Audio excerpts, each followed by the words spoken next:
Hello दोस्तों, hello steno channel में आपका स्वागत है। आज जो डिक्टेशन दी जा रही है उसके हार्ड वर्ड आप हमारे व्हाट्सएप ग्रुप या टेलीग्राम ग्रुप से जुड़कर प्राप्त कर सकते हैं। तो आज की जो डिक्टेशन स्टार्ट होगी वो स्टार्ट होगी 5 सेकंड बाद। स्टार्ट।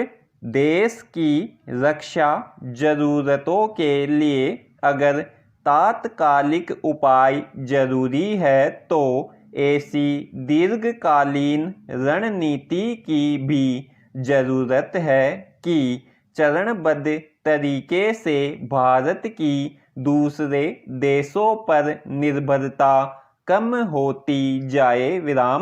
फ्रांस से 5 रफाल भारत पहुंचने के 10 दिन बाद रविवार को रक्षा मंत्री राजनाथ सिंह ने अहम घोषणा की कि रक्षा उत्पादन में स्वदेशी की भावना को मजबूत करने के लिए उनका मंत्रालय 101 रक्षा उपकरणों के आयात पर प्रतिबंध लगाने वाला है।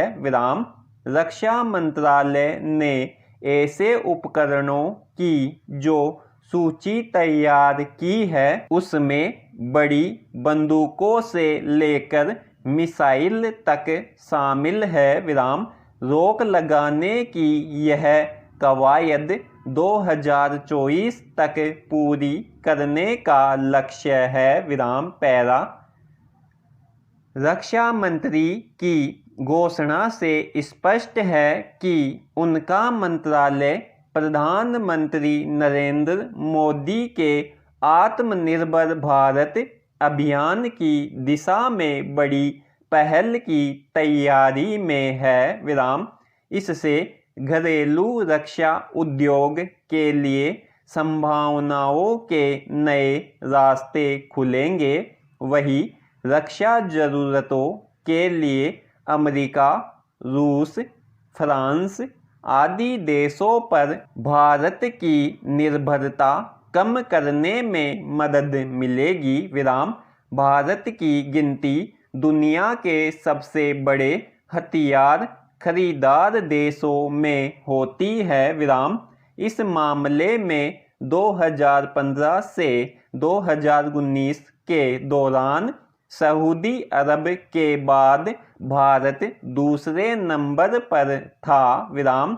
इसके बावजूद कई दूसरे देशों के मुकाबले भारत की सेना के साजो सामान में कमी महसूस की जाती रही है। लद्दाख की सीमा पर चीन से तनातनी के बाद भारत ने रक्षा खरीद तेज करते हुए 38,900 करोड़ रुपए की लागत से 21 मिग-29 जेट, 12 सुकोई लड़ाकू विमान, देसी मिसाइल सिस्टम और रडार खरीदने की मंजूरी दी थी। इसी तरह पिछले साल नवंबर में रक्षा खरीद परिषद ने लड़ाकू विमान और हथियार खरीदने की मंजूरी दी थी। देश की रक्षा जरूरतों के लिए अगर तात्कालिक उपाय जरूरी है तो ऐसी दीर्घकालीन रणनीति की भी जरूरत है कि चरणबद्ध तरीके से भारत की दूसरे देशों पर निर्भरता कम होती जाए। पैरा रक्षा मंत्रालय की योजना अगले 6-7 साल में घरेलू रक्षा उद्योग को करीब 4 लाख करोड़ रुपए के ठेके देने की है। घरेलू उद्योग में तैयार होने वाले कुछ रक्षा उपकरणों का निर्यात भी होता है। जब यह उद्योग पैराशूट, गोला बारूद और कुछ दूसरे उपकरण बना सकता है तो उन उपकरणों की दिशा में भी आगे बढ़ सकता है जो हमें आयात करने पड़ते हैं। विराम।